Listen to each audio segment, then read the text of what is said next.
Peace, peace, peace, everybody. Peace, everybody. Welcome once again to Changing Life on the Spectrum. I'm Brother James. And I'm Nicole. And we have a special guest with us today. We know her because she was one of the children's teacher. And we love the fact that she was there and she was always trying to be helpful as much as she could. And without further ado, we will ask Mrs. Tangie Smith, please tell us a little bit about herself. So again, my name is Tangie Smith. Hello, everyone. I am a teacher. I've been a teacher now for about 21 years. I've been with Baltimore City for, this is going into my 20th year.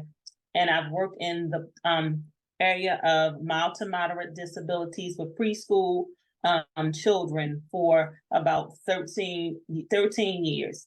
Out of that time, again, as Mr. Green has spoken, I was the parent of I was the teacher of one of their children. And I just grew to love him, but I've also grew to love them more. And I love the fact that they were such advocates for their children. And that's something that I try to strive to have all my parents understand, that I can help you, but I need you to also we need to be a village for this child, and we need to both, be on the same page as advocating for different things that the children need. Is that it? Anything else? No, ma'am. That's good for us, and I believe it's good for our audience as well. Let us start with the first question then. What are some of the challenges that you face in the classroom? I'm sure there are many, but try to tell us like the main ones that you definitely want. The main ones is having a lot of children. The classroom that I work at, first off, I'm working with is called an ELE classroom, early learning environment. And the classroom is for kids that are at risk. They have developmental delays, and we're at that my level. What we're trying to do is kind of correct some of the delays that they have. So when they're more, they can be more prosperous when they get to later grades. But one of the things, the challenges that I'm finding in the classroom is the class sizes. Because although we have 10 kids, we're supposed to have 10 kids, we may have a lot of behaviors in the classroom. So therefore, really not getting to curriculum, just working with the whole child and working with their IEP can be a little bit stressful. So that's a huge challenge for me as a teacher.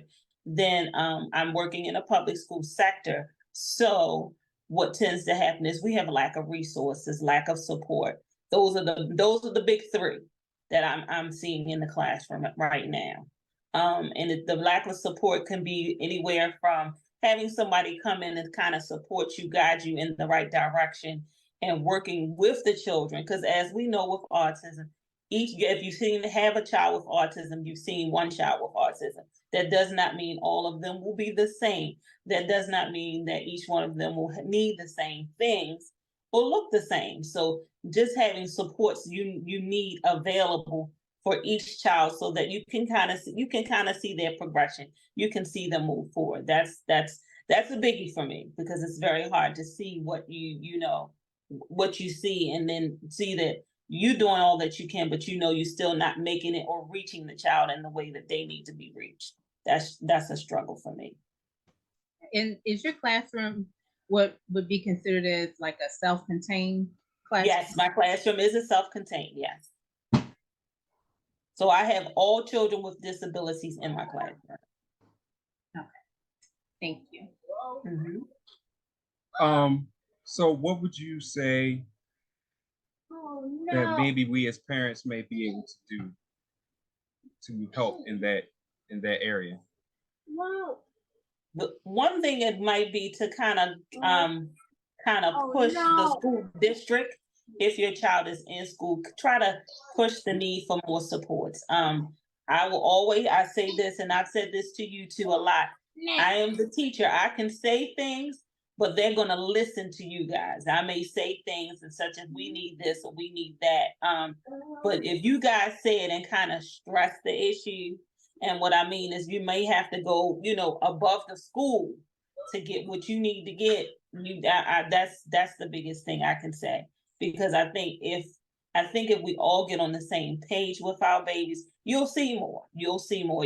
You go into certain sectors, even with the homeschooling sector, and you may see a lot more progress from the child. But I still feel, in the public school sector, if things are put into place, I think you will see a lot more progression. And that includes, getting more teachers, getting people that are properly trained, not just putting people in the classroom, but having people have resources, support, the support networks they need, such as training, proper training, someone coming in to kind of help them, understand what this is that they are doing, not that they're just sitting in classrooms or babysitting, but what do I need to teach this child? What is important when we talk about curriculum, understanding how do we scaffold that curriculum to meet the needs of those children in the classroom?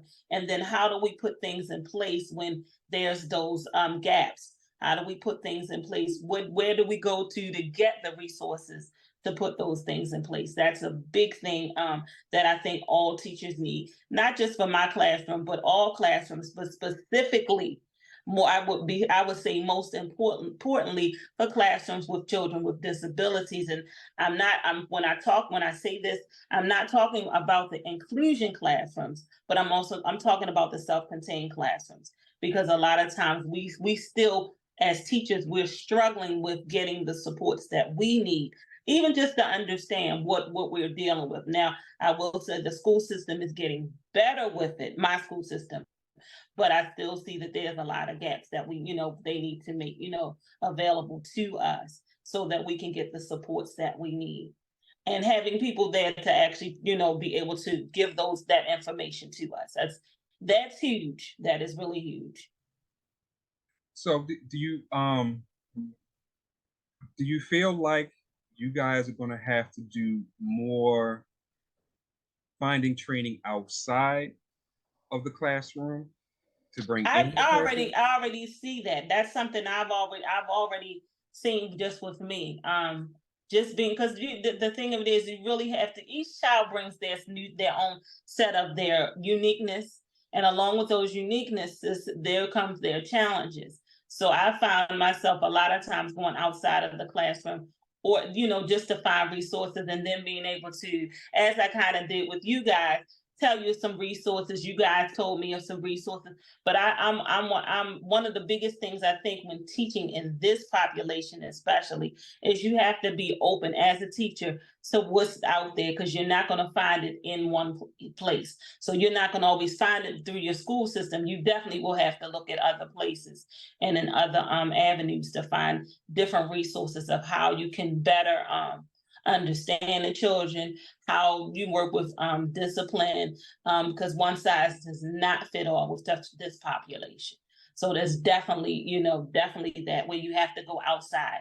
It's far reaching, and it's a big, like as I said at the beginning, just realizing that you have a village, and you are part of that village, and being able to connect.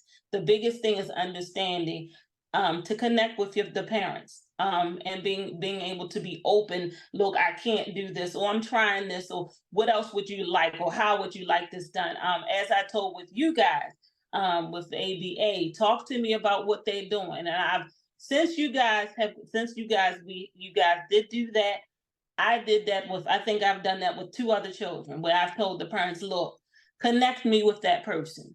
Because maybe if there's something that they can do, if we can try to get whatever we're doing across the board for their child, that helps so much. As you know, with autistic children rather, they need a lot of consistency and a lot of routine. So if I'm doing something one way here, and then you're doing something that actually works at home for you, yeah, I'm all for it. Let's try this at school.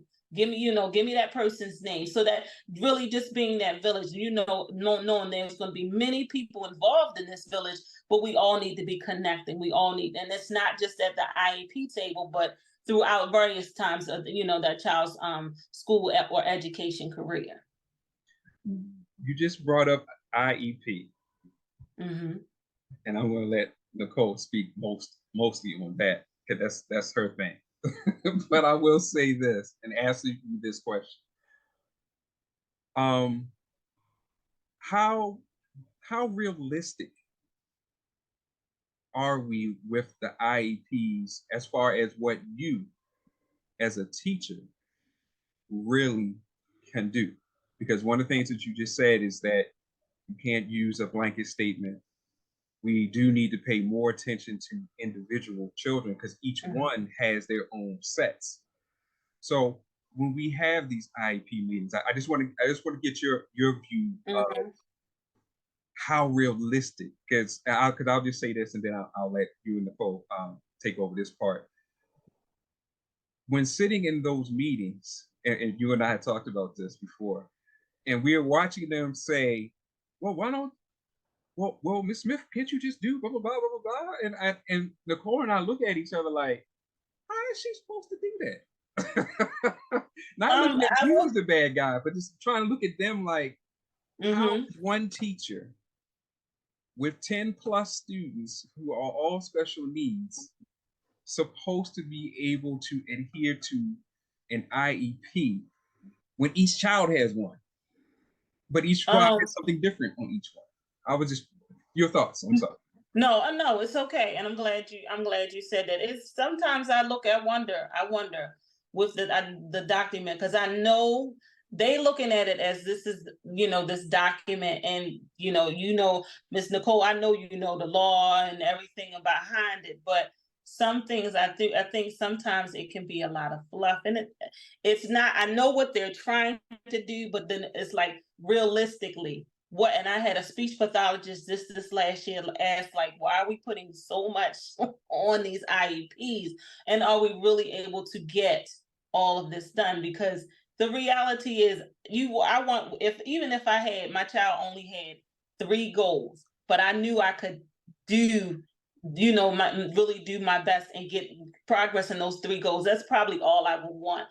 A lot of it, I think, is from a legal standpoint, because I sometimes wonder too, I'm like, what are we really doing this for? So is this a legal thing? Are we really are we helping a child when we put over, you go overboard with the goals and things on the IEP, just like with supplementary aids and services. So at times I think it's really helping the child, but I think when it helps the child the most is when the IEP is in the most simplistic form. You putting a couple things on that IEP that really, really pertain to the child at that time. When we put everything on, when you put in social, emotional goals, and then or you put in academic goals, and the child is really not ready for academic goals. That's when I do wonder, because I'm like, I understand. I am too. As the educator, not just the special educator, I am to introduce and make sure that they are exposed to certain things. But but then I wonder. Sorry about that. But then I wonder if we're convoluting the IEPs. That's the word I was looking for. Is it convoluted? And I'm sure you guys wondered, sitting at those tables. I know you've probably seen, like, wait a minute, hold up.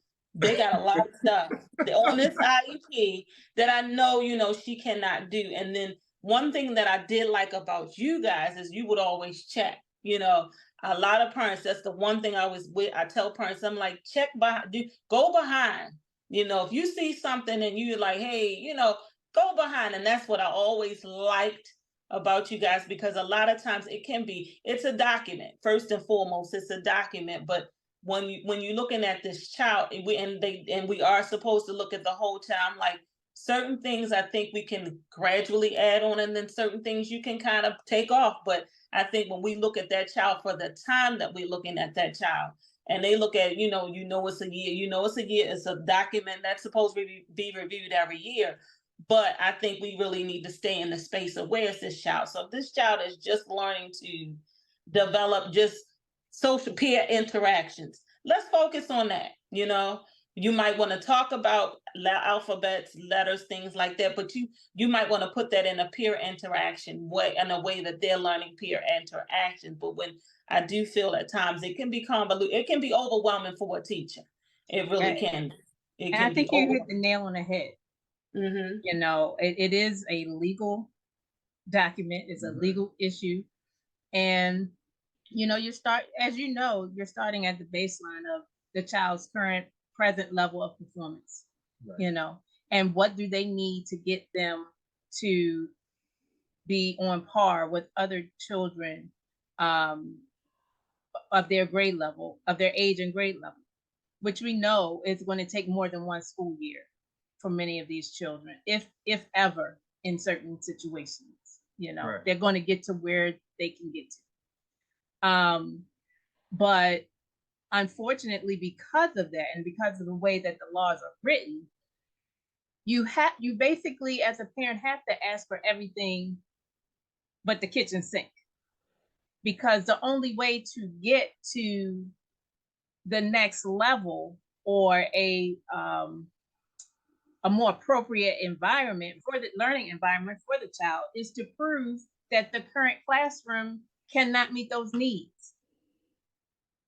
And so I'm sure as a teacher, it has to be very frustrating to look at those documents and say, it is impossible for me to try to meet all of this. And we as parents need to be more realistic, Right. in knowing what we should or shouldn't expect from teachers. But again, you also have to look at the end goal. And if the end goal is to get to the child to the correct placement, unfortunately, because of the way the laws are written, we can't get there without failing every other step of the way. So, okay, this environment isn't enough.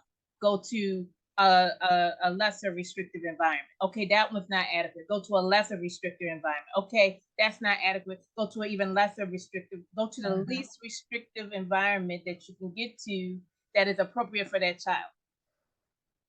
And unfortunately, that takes so much time that a lot of times children don't get the placements they need until it's, I don't want to say too late, but by that time they've passed a lot of milestone areas that their brain would be more amenable to picking up certain skill sets prior to them reaching a certain age.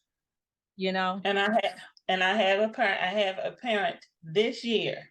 Actually, I have two this year that was saying the exact same thing. Now she was like, "Oh, I love y'all. As a teacher, as your class staff, I love y'all, but my son needs more." And I was like, "You're right for going to get what you have to get. I don't knock any parent, because you know what your child can and can't do, and you know what you want to see your child or children do." So the thing, like I talked to you before, I was like, she said, "I want my son to be the best version of himself that he can be." And I told her, I said, I'm all for it. I'm all for it, because I know, when you look at it, and we'll blame the pandemic, we'll blame whatever. But when you think about it, I'm like, you want to see major growth. That's any parent. And in any year, you can in any year, you want to see growth. You want to see how they've changed, how they've evolved. And when you don't see it, it's frustrating.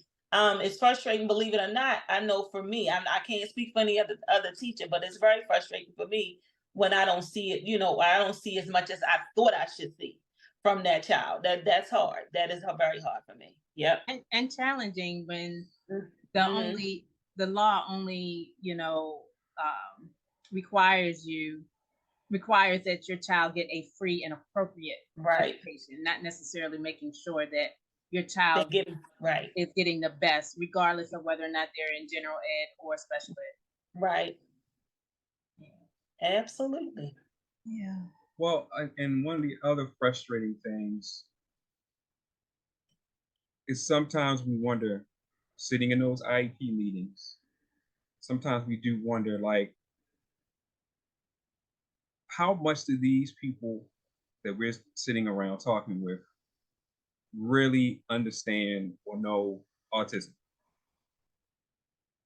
I'm not saying that they don't, but I'm just saying that, you know, we've had our shares. I've talked to vice principals and so on and so forth and asked them some questions that I thought were simple, but they didn't really have answers for them. And I'm just so, that makes you wonder, okay, what's going on in the system itself? You know, so one of the questions I want to ask, before we get to the system, I want to ask this question.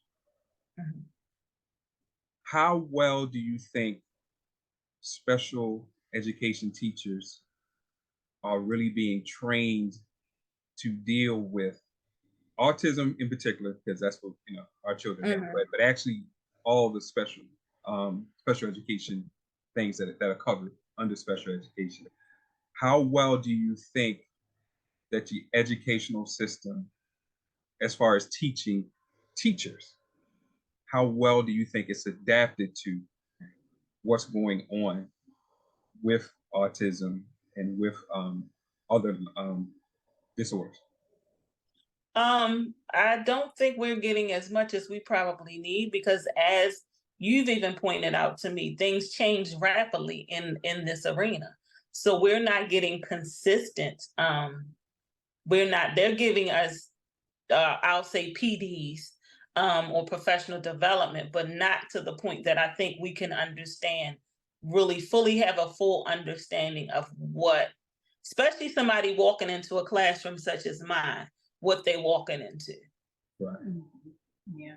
So what can we've already touched on a few things that you've mentioned, but do you have anything else that we as parents can do to help improve the quality of the education and learning that our special needs children are getting?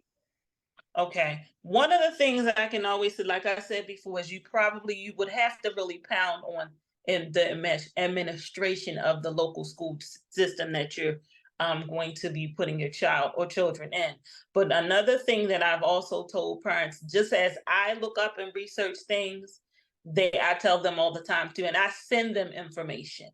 And I usually try to glean from parents that I know they're already looking for information. They're looking for ways to, and I usually bring them into the fold, and have them talk to the parents. This is what we're doing.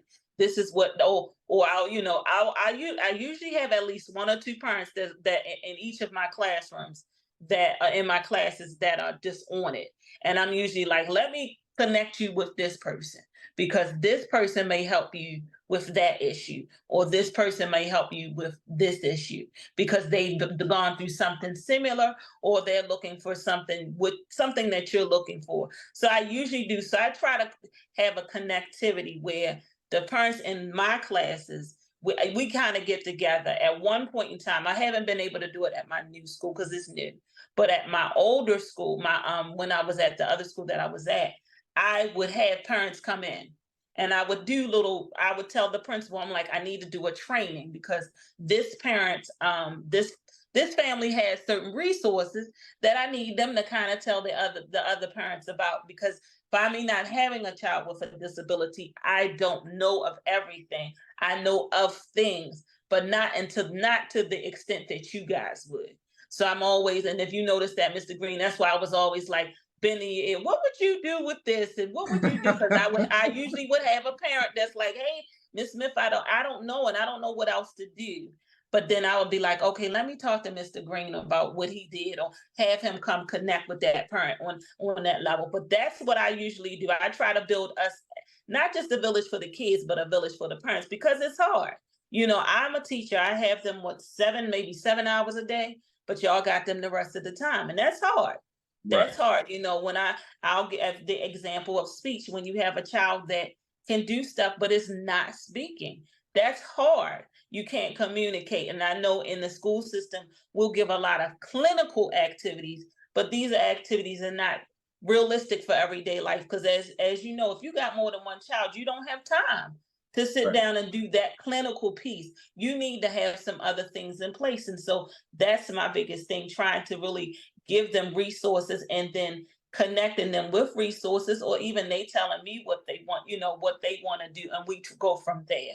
And then I'll look and see what I can do, but I also reach back out to parents such as yourself that I know y'all know you're looking high and low for things to do. That's my biggest thing. That's my biggest thing. Right. Because the school system, I mean, as much as we, they just don't have, I don't know if it's time. I don't know if I know it's not, it's resources, it's lack of resources. But for the school systems, it's just not having the people in there that know. And I think that also goes to why we see such a turnover with teaching, because people don't understand what they're walking into. Right. And it's more than a notion. It's really more than a notion. Right. And it's not the children's fault. It's really not the baby's fault at all. Oh, no, man. No, man. And y'all definitely, as parents who are homeschooling, yeah, we understand from your point of view now. Teaching is not an easy thing. You do, I'll say this, just speaking for myself. And I think I may have said this to Nicole. There have been times where it's like, I felt like I was failing. I was like, nah, baby, you're doing good. I mean, you're working with them. I was like, but they didn't get here. Right. Or it doesn't seem like they really catching on to this. And I feel like I'm not failing. I feel like I'm failing, but you got to keep going. Yeah. And constantly in your mind, it's just a thing of, okay, what else can I do? What else can I try? Right. And thankfully, I have a darling wife here who loves to research. So I'm always getting hit with something. Definitely. Let's try this. Yep. Let's try that. Right. So, but speaking in terms of help in the classroom, what's going on as far as you having help in the classroom? I'm talking about like your aides and this, that, the other. Are they also being trained or being helped to help you, so to speak? Unfortunately, they're not. And I think, Miss Nicole, you and I had this conversation years ago. What's happening? They're not being trained. A lot of what they're told to do is basically follow the teacher. Right. And that's wonderful if you got a teacher that's on top of it. But if you don't have a teacher that's not on top of it, that's a little bit hard. That's a little bit, it's draining, I think, for them as well. Fortunately, I've had some not so great parents, but I've had some really good parents that we've been able to connect on that level and be like, we need help. We see it. But you have some parents that are just basically there, and they're looking for a check.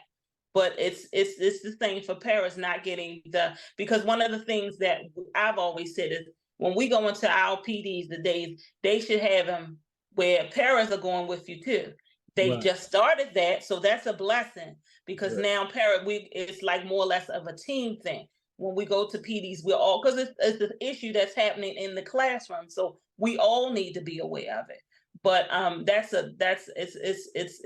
it's difficult. It's difficult because, like you said, we're still not getting everything that we need to get, so that we fully understand what the children need, so that we understand when they have a certain behavior, what is this behavior telling us? Because the behaviors, as you know, they tell you something. It ain't always what we want to hear, what we want to see, but it's telling us something. So I think that's the biggest thing, being able to, for everybody to be able to understand, oh, this is what's happening. This is not what's happening. Things like that. Yeah. Right. And just to clarify, while you do need that team of paras in the room with you, that also adds on to your responsibilities, correct? Yes, it does. I mean, amongst everything else you have to do, being managing the classroom, making sure all the children are safe, making sure you're meeting all these goals and these IEPs. On top of that, you then have to direct and somewhat manage and oversee the paras as well. Yep.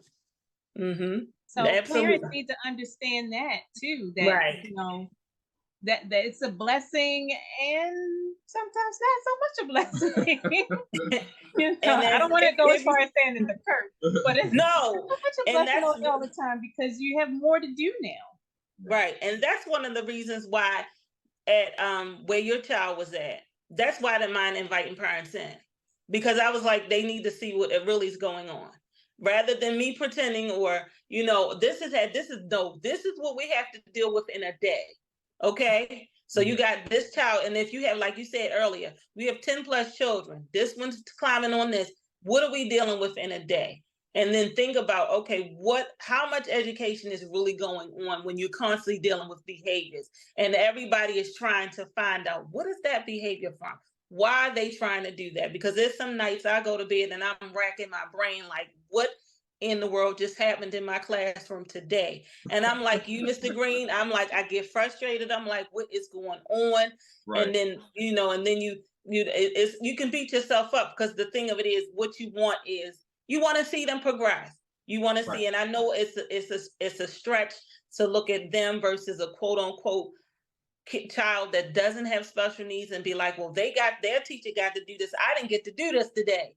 But that type of thing. But then being able to go back and be like, okay, I got to redo this, because I got to make this work for this, for these children in here, and I have to make it work. And I especially need for this child to have this child to have that. So that's a big, it is a big issue, because I was like, that's the thing. A lot of teachers, and I'll give you an example. I worked ESY this summer, and a lot of the teachers that, they were hired, they were like, I don't know if I could do this all year long. I don't think I'm coming, that type of thing. But it's just the fact, when you're really, truly trained to do something, you kind of know. But it's, I know with this position, I know I'm always looking for what's next. What else can I do? I'm always looking for that. Yep. Yeah, you brought up a great point. Parents don't always realize that the supports and services and accommodations that they're requesting don't necessarily look like what they envisioned in their mind. Exactly. And that's why I always was like, when people would say, you don't mind them coming in your classroom and the children screaming, I'm like, they need to see what we're dealing with. So when things fall short, it's not us not trying, it's the other things. It's like, I don't think you guys had too many issues when I was with your child, but I had an issue this last year where I had to literally just tell the parents, look, I have a new student. This student needs a lot, so I'm sorry if things look, looks weird, and I have to call you that he didn't hit somebody, or he didn't, not because that was my reality, but rather than pretending like all is well, and then you like, my child is falling short. She said the child made progress on this goal, but yet I don't see the progress. That's the things I feel like y'all need to understand. We're doing the best that we can with what we have, but we still gonna come. We're gonna come up short, and I want y'all to be aware of it. But it's definitely a lot, because it may look like, okay, I may say to you, your child is learning their letters, but then when you go home with that child, you be like, but they're not being able to tell me this letter. I might be doing it a total different way. So usually what I do is try to explain.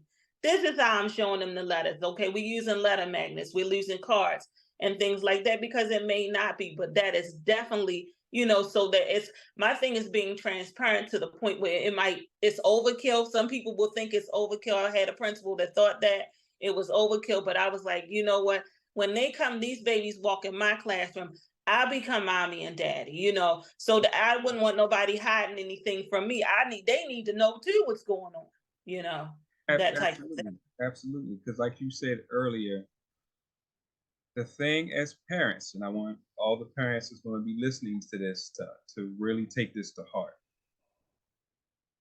We have to be transparent and keep it real with everybody else that's a part of the helping family. We have to, we can't fall into this thing of, well, Jimmy's not so-and-so and so-and-so. No, it's going to be better to listen for a minute. Exactly. And then watch Jimmy for a little bit. But, like you said, tell the teacher, well, you know what? You said this is happening. Okay, Monday, I'm going to stand outside the door. Then you might see that Jimmy is doing exactly what the teacher said. Because although our children may have some learning disorders, as my mom would always say, a child is a child. They will learn what they can get away with and Yes. with who. Yes, they will. And quick. And quick. And where. So Yeah. I'm saying this to us as parents. Before we jump out there and get judgmental and stand up and this, that, no, sometimes just listen. Even if you don't agree, just listen and just let's analyze it for a second. Just to make sure. Because one of the key things that you just said is that you may end up discovering in the classroom the means that gets through to Jenny. While we, the parent, ours is not working. And we got to be 100% real with it. Okay, if mine is not working, but yours is, then there's got to be a change. You can't get up. Well, no, you know, I mean, it's my house. I do what I want. No. The whole point is, like you said, if our job is to get Jimmy to be the best person that he can be, then we got to understand you roll with what works. I'll be the first one to tell you, love my ABA. Loved our RBTs. But there were some things that just were not going to work in our household, in our neighborhood. And I'm saying this as Black people, we all know there's certain things that, no, this is not, we're not in the environment for that. Cause more problems than you fix. I'll give you an example. Nasir, which is the student. That's my student. Yes, that's my baby. No, was it Nasir? I think it was Nasir. Used to spit.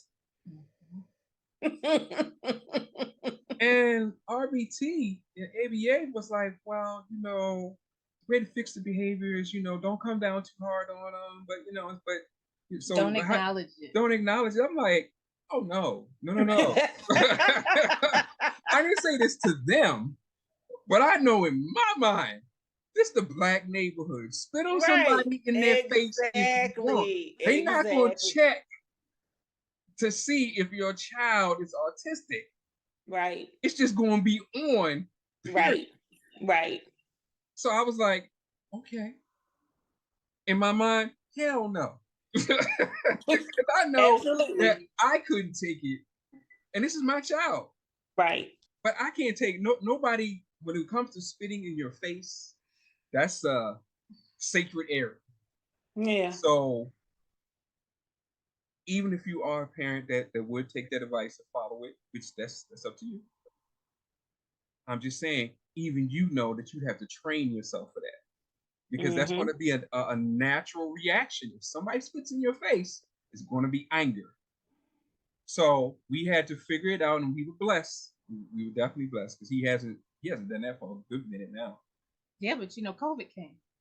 Well, yeah. No, because remember, Nasir is our one child that he's going to do what he's going to do. Yes, he does. When we go to grandma's house, it was established and still established today. Everybody wears a mask because of the whole COVID situation. Nasir will wear a mask from the car to the door. But when he goes inside the door, the mask is gone. And you can fight him all day long if you want to get it back on him. He is not going to keep it on. It's going to be thrown here, there. And he's our master ninja around here because he knows how to hide stuff, hide himself, and find it when he wants to find it, but we can't find it. So I'm just saying all that to say, as parents, we got to really recognize our village. Don't get me wrong. They're good teachers, they're bad teachers. Just like they're good parents and they're bad parents. That's what just real. Just keeping it 100. But the main concern is the child. And to get the child where, I don't know about everybody else, but I know Nicole and I, we want three of our children who are on the spectrum to be able to live as close to a normal life as possible. Meaning, When I say normal, I mean they've been able to take care of themselves to the highest degree possible, so that we feel better if they decide to leave. We want to know, okay, they've got as many tools as possible to live safely with somebody else, whatever the situation may be. And that's what we're aiming for. Mhm. But in order to do that, we have to be transparent and understand we don't have all the answers. So when Miss Smith was sending home notes every day with Nasia's work, he worked on so and so. I had to do hand over hand again. You know what I mean? So I was like, okay, this is definitely something we got to work on. But she was letting me know I'm on it to the best of my ability, and we're doing this. And then she would say, "Well, Mr. Green, what do you do? How do you get him to pay attention?" Well, sometimes he has a fidget, and he's into Transformers right now. So maybe you have a Transformer. Well, can you send one? Sure. And I that think was I think Nasia's thing was Mickey at Mickey, that right? time. Yeah, So it's still I was that. like, let me hold your Mickey till I get one. But I got one for the class because I was like, if this is gonna make it work, we gotta do what we gotta do. Yeah. And that's the thing. And that's why we're doing this, because we want to help our children to get what they need. And that means that everybody, as we said in episode 1, it takes a village. And that is 100% real. There's nobody, no parent, I don't care how good you are, you can't do this by yourself. Not this one. It's not going to work. You're going to have a good team, a good tribe, a good village with you. But everybody has to be on par. But like I said, you got to be transparent, and you got to be able to accept. You can't be upset that, Miss Smith found a better way. You can't be mad at her. Well, no, we'll keep doing it my way when he's home. What they do in school, what they do. No. Roll with what works, because that's what's going to make it easier on us as parents when we just roll with what works. Because one interesting story, and I'll say this and we'll get back to it. I found something very interesting. I didn't know words were so powerful, because I started to see, and I think it was with Nasir, that if I said a specific word, it got through. If I said another word that maybe meant the same thing, it didn't necessarily go through. It didn't necessarily work. You hear your boy in the background. So I'm just saying that to say that I was like, wow, I was astounded. It's like, if I said a certain word, that got through. But if I said a certain word that meant the same thing, it did not get through. So our children, some of them are specific. And you got once I'm saying that to say, once somebody hits the specific nail on the head, we got to roll with it. We can try to use a different hammer, but you might not get the same result. So when Miss Smith would say different things, and she was like, well, he did better today. He actually paid attention. I'm on it. Okay. You did what now? All righty. We're going to try that at home and see what happens. And vice versa, because Miss Smith was open and was always like, look, we got to do something to help these children. Now, what's going to work? What's working at home? And Nasir, God bless that little boy. He's our enigma child, because he's constantly changing. You know that, Miss Smith. We went from Mickey That's why to I'm something else laughing, to 'cause I that, to know. over here, to over there, to just nothing a couple of times, and then sometimes nothing worked. Nothing calmed him down sometimes. So it was like, but just saying that to say, Miss Smith was part of our tribe, part of our family, and we were just constantly moving back and forth and trying to deal with it the best way that we knew how. And he has gotten to a higher level because of that. I'm sorry, I took up too much time. Can I say something also to the parents? Parents, I'm just say one thing to you: keep it simple. So if you use a word or you get a word that you guys use at home that works for the child, let the teacher know, and vice versa. You just have to be, that each other's, that communicate. You really have to communicate. And as Mr. Green said, it's important. Don't get upset about it. Just, okay, we're gonna work through this because we need to work through it. It takes more effort when we're getting upset about something that we know we still got to work with that child. So just work through it. You might have to get mad. You're gonna have to stomp and scream, but then come back the next day like, we're gonna work through this. We're gonna get through this. So that's the biggest thing right there. Yeah. Teachers definitely appreciate that too. Oh, well, and parents, we got to make sure we appreciate our teachers. That was one of the reasons for having Miss Smith on, Miss Tangie on, is so that you get a real inside look. Because she, as you can tell, she's very transparent. She's open. She's trying to tell you, look, it's like this. This is what we're facing on our side. And we obviously know y'all facing some things on your side. So let's just find a happy medium so that we can get through the day. Everybody's happy, but everybody's gaining what they're trying to gain. And that's for us, that was the bottom line. We love that about Miss Smith. Because like I said, she had no problem writing notes. She had no problem texting and being like, okay, Nasir was just off the chain today. What happened? Did he not eat breakfast or something? What, I mean, he was just running around the classroom the whole day. I've never seen him do that, which then made us have to go, what, did we do anything different? Well, it was a storm last night, so it sleep well. Right. And parents, those are things that my mom, who's been a nurse for decades, one of the main things she always told us: write things down. Pay attention to your child and write things down. When they start acting abnormal, and you see a pattern developing, write down what happened before or during that situation. And that's how we'll begin to get to, like, as Ms. Smith was saying, down to those root causes of things. Our children are not just acting out just to be acting out. Something triggered somewhere. We got to figure out what the trigger is so that we can fix it. You have anything else to say, Dave? You sure? Because I just knew you was going to go in on that IEP situation. Well, that was your pet peeve. We did discuss that. I mean, and just for clarification, so everyone knows, yes, we do homeschool. Yes, we are having Ms. Smith on as a teacher. We still support teachers.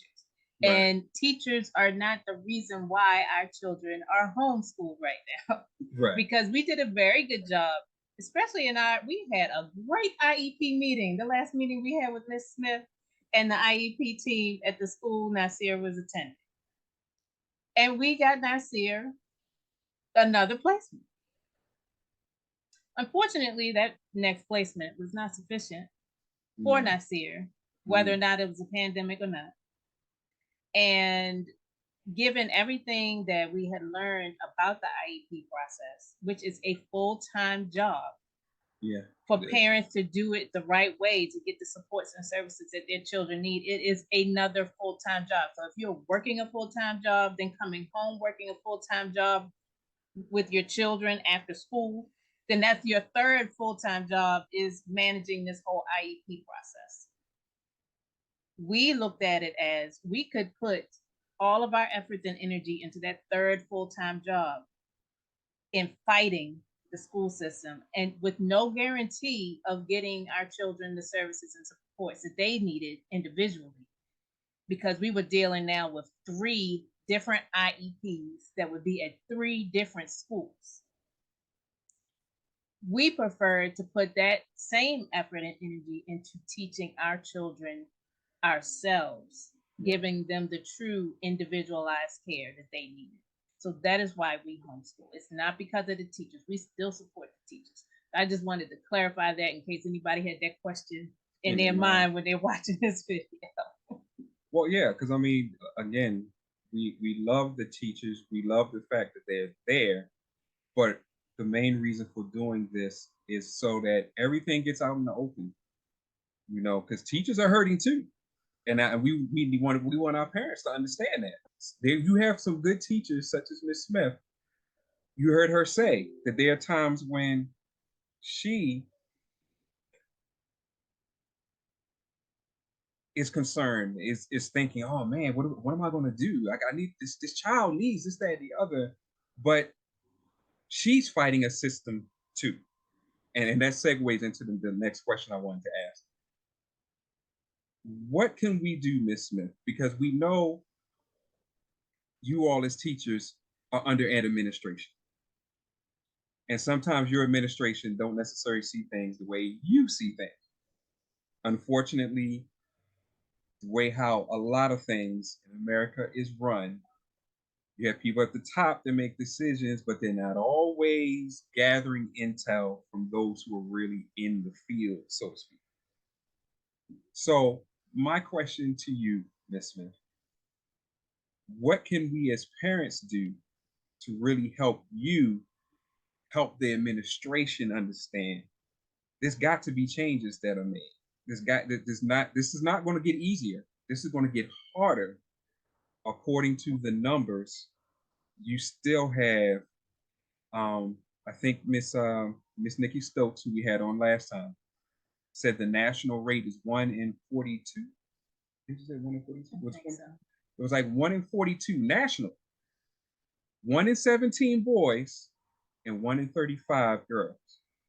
This is not going in for autism. I'm speaking strictly on autism right now. This is not going anywhere.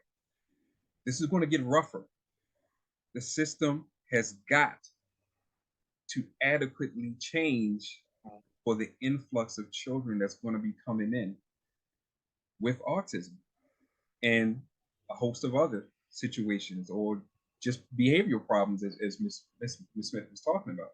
So we got to get ready. We can't wait. We can't wait for the system to catch up because it's just going to get overwhelmed very, very, very soon. So I'm just saying, what do you think we can do? And specifically, if you have some things that you want us as parents to talk to the administration about that will really help. If you can give us those couple of points. One of the things, first thing, like you said, administration, but not just the administration at your children's school. You may need to go to the school board of whatever district you're Absolutely. in. And really and go to one of their board meetings and ask to be put on the put on the docket for that board meeting, just to talk about some of the statistics that you've just said, and then some of the things. And one of the things is all teachers, not just teachers with special needs students, but we just need smaller class sizes. We do. Right. We need to really, and I don't know how they would do it, how they would, first off, it definitely have to be more pay raises, but something where we have more, is less students for per teacher. That's a huge thing right there. Then just having support, having those people. You have a lot of people in most school systems, you have a lot of people at this top heavy, but then when you're in the classrooms or actually in the field, you don't have as many people. So really having that top, having those people come out to support in those classrooms, because that also helps them see just what we're dealing with. So that's a big thing. But the biggest thing is being able to go to the board and having parent groups. And then if you're in a school district that has a CCAC, this is Special Education Advisory Committee, go join that because you get a lot of information there about how to do different things at different stages of your child's, educational journey. So there's different things you definitely need to do. You can definitely do, and it helps. It definitely helps. And it helps because this type of committee or PCAB, the parent committee, you're going and you're talking about different issues that you have. They're the people that can take it back to the board and let the board know this is what we definitely need. And this is what our parents are saying about this issue. Great. Thank you for that information, especially giving us specific committee places to go. Because parents, we have to make our voices known. We can't just complain about teachers or about the system, but not put input into the system because it's here. Our children are going there. So we got to make that impact. And I thank you for saying that, because now I know where I need to go. Or if I can't go, then at least we start finding somebody. Parents, we need to do that. We if we can't do that because we're working and nobody wants you to stop working. But if we can find someone that can represent us, that can take the thing straight to them, that's what we got to do, because the teachers are being overwhelmed, principals are being overwhelmed.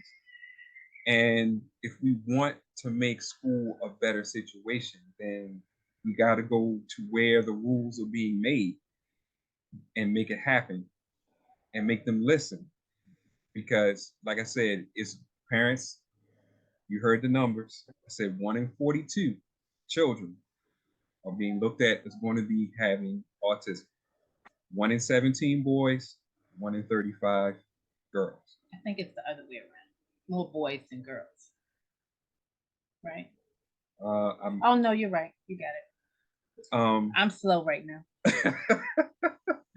So we don't have a choice. Parents, we really have to understand that.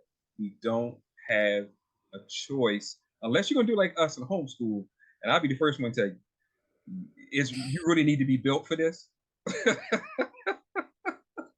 Homeschooling is not easy by any stretch of the imagination. You get just as stressed out as the teachers, but guess what? As Ms. Smith said, the teachers can go home. Your children are with you after homeschool in your home. So yeah, it doesn't stop. It just keeps going. Yeah. So we have to do as much as we can to prep the system, get it as best as we can, because unfortunately the numbers are going up. We don't seem to be able to slow it down, stop it, or even have it plateau. So the bottom line is, let's get ready. And again, that's one of the reasons why we wanted Ms. Smith on here, because she's transparent enough. She's going to tell us what the real deal is. Are there any other things that you guys need in the classroom? Like even small things. At one point, we were, right before COVID hit, one of the things that we here at MPFAT, aka Kills Path of Autistic Triumph, we were striving to try to get some of the things that the classrooms needed. Are there still a lot of things that the classrooms themselves need? So they're doing better with getting us the supplies. I know for my classroom, the school I was at, everything, it was like they had duplicates and triplicates of everything. One of the things I will tell you, parents, that if you have your child is in a classroom, ask that teacher about a donor's choose. Does she have a donor's choose? And that way, when she does make a donor's choose, and that's donor's choose is basically how teachers get their supplies that they want in the classroom. And what I mean by supplies is specifics to their kids and what they need for their students. What we do is we go through like a company, and they actually we have donors, and donors, they match what that company will give us. And once you get a certain amount of donations, then they'll give you the supplies that they'll purchase the supplies that you need. But parents, please go, ask your parents, ask your teachers about their donors choose. And if they have one, just mention it to them. Can I help you that way? That is a huge help. A lot of the schools in the district that I'm in, they're actually coming up a lot with having the stuff that they need in the different buildings. But there's still some schools, as anywhere, that won't have. With this school, you will have one school that has a lot, and then one school that doesn't have enough. So always, reach out to your teachers, and just really, what I would say to you is, I'm a firm believer that as a teacher, I am, like, as I said before, I'm as much an advocate for that child when they hit my classroom as you are the parents.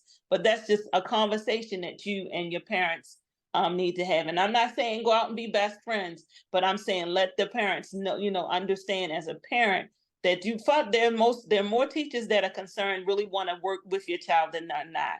and just go and have those conversations, those meaningful conversations preferably at the beginning of the year. We are told as teachers, we need to reach out to you first. Some teachers do. I know I do, but there are some teachers who don't.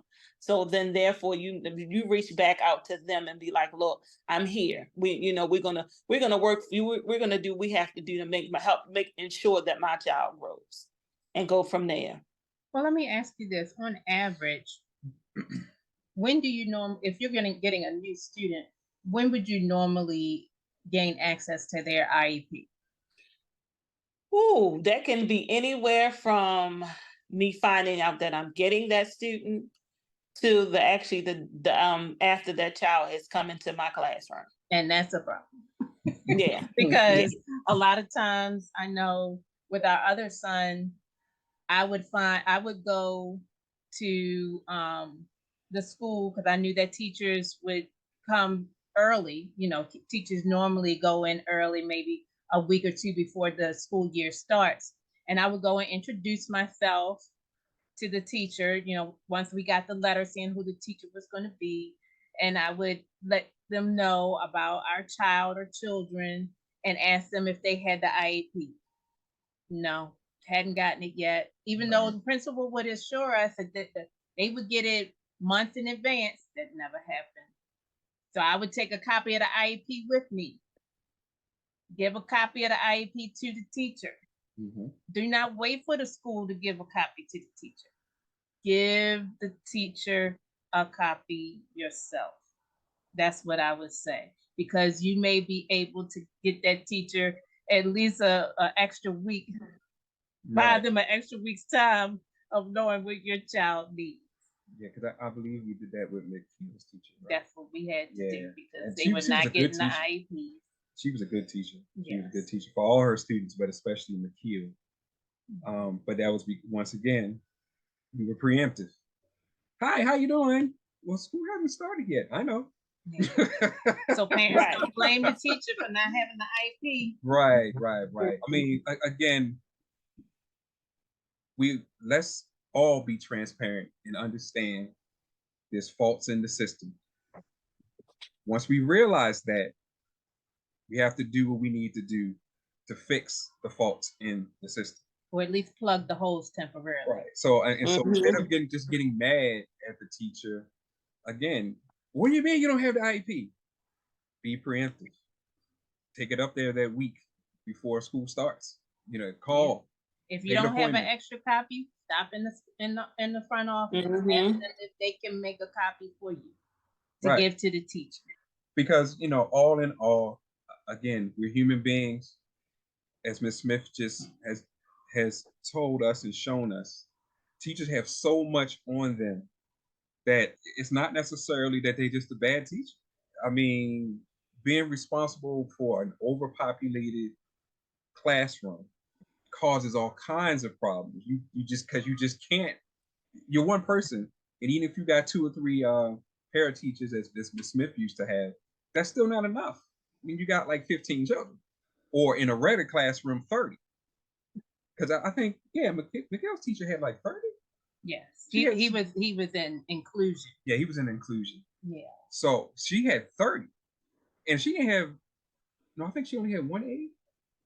She did not have any aides. Oh, she didn't have any. She actually requested a parent volunteer for her classroom to try to help our son, because what was happening with McKeel was he was getting He was getting pulled out for services. So he would be pulled out of the classroom, usually during language arts or math, go to the pullout, come back, and they'd be answering the questions. They'd be doing the work after the lecture was given. So he would miss the lecture and then be expected to do the work without having received the instruction, because he was not in the classroom. And so that was very, very frustrating for him, and Yeah. But again, it's all about, as Ms. Smith has said, we got to have open communication, and once we see the flaws, we got to try to fix it as best we can. I try not to expect the school system to do but so much, because I understand the reality. You know, talking with Miss Smith, I began to understand. It's like this. Okay, you talk to your principal, you begin to understand. Oh, wow, okay, it's this, that, the other. And so you just strive to work within the system as best that you can, helping it to help your child. And that's the bottom line. That's what we striving to do. Ms. Smith, any other words that you want to leave and ideas that you want to leave our parents with before we close out?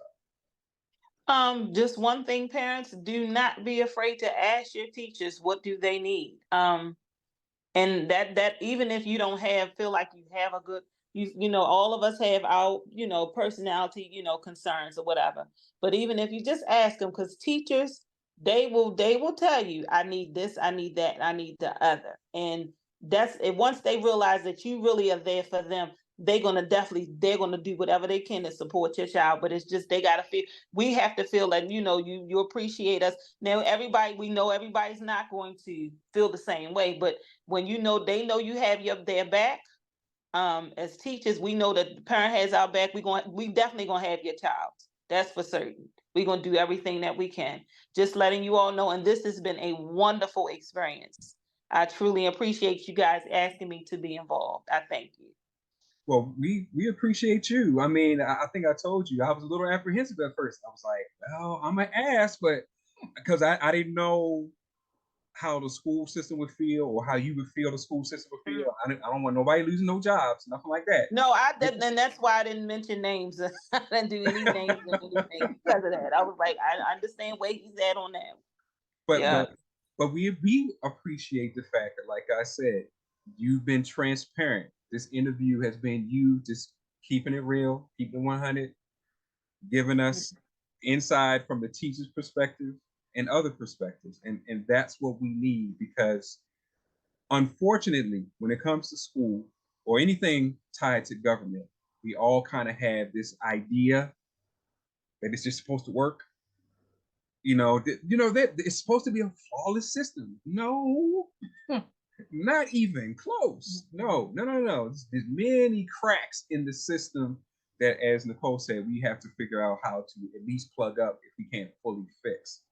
Right. So having these conversations, matter of fact, one of the best things that I heard you say is when you said that the para teachers should come with you when you go to those PD days, those personal development, professional development days. But I would take it a step further. If we could, parents need to be there too. We need to understand what's going on, because again, we all have this thought that, oh, school knows what it's doing. They got all the ideas. Who am I? I'm not an educator. No, but you know your child. You know the needs of your child. And when you see they're not being met, then you got to talk to the people who are the educators, because sometimes even they can't see it, especially, as Ms. Smith said, when your classroom is overpopulated. You got too many things coming at you at one time, and you're just trying to deal with, as anybody would, the most pertinent. So you might not see number 10, but you're definitely going to see and deal with number 1, 2, and 3. So that's why I was so happy that you said that, because you're telling us we got to be a tribe. It can't be us against you or you against us, and nobody's talking and everybody's just expecting. No, we got to get past that. We got to keep it real. Look, Ms. Smith, what's going on? Why is not here? Exactly. He's coming home and he's not out. But I can't really tell that he learned anything. I mean, what's going on in the classroom? Right. Oh, we did, blah, blah, blah, blah, blah.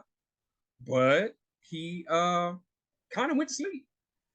Oh, okay. So I have to figure out how to deal with that then. How to make sure he can stay awake while he's in the classroom. What's going on? And we loved you so much for that, Ms. Smith, because of the fact that, again, you were part of the village. You made it known that you were trying to work with Nasir and you had his best sentiment at heart. And so, any other things? I think it's been a great conversation. And Yeah. I think we really do appreciate you. Yes, especially stepping forward. Like I said, I wasn't sure. I was like, well, I'm going to ask. I'm not exactly no, sure. I do, and I thank y'all for understanding that. I do. But I think what's different with my school system is not different, but it's the same. I think in every school system right now, as you guys probably already seeing. It's Mhm. a lot of the issues that we have is in everybody's school system, and I guess as teachers, only thing we can try to do is do the best that we can do. But Right. that big part of that is being transparent and saying, this is what I need, and this is what I don't have, or this is what I can do, and this is what I can't do. Yeah. So we thank you for coming on, and we'll try to have this up very soon for everybody to see. And with that, we'll close out as we always do by saying peace. Peace. Good night, all. Thank you again. You're welcome. Thank you.